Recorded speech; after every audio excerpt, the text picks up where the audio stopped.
السلام عليكم. موعد وتوقيت مباراة فريق الرجاء الرياضي المغربي وفريق سمارتيك سلغاني في ذهاب دور الاثنين والثلاثون من دوري أبطال أفريقيا. والقنوات الناقلة لهذه المباراة: تأهل فريق الرجاء الرياضي المغربي إلى دور الاثنين والثلاثون من دوري أبطال أفريقيا بعد فوزه على فريق الحرس الوطني النيجيري في دور الأربعة والستون.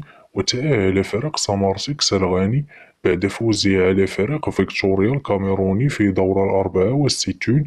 وسيواجه الرجاء الرياضي سمارتيكس في ذهاب دور الاثنين والثلاثون من دوري أبطال أفريقيا يوم الأحد القادم 15 شتنبر 2024 على ملعب أكرا في حدود الساعة 4 مساء بتوقيت المغرب، 6 مساء بتوقيت السعودية إن شاء الله. ويرتقب نقل هذه المباراة على صفحة الرجاء الرياضي على الفيسبوك.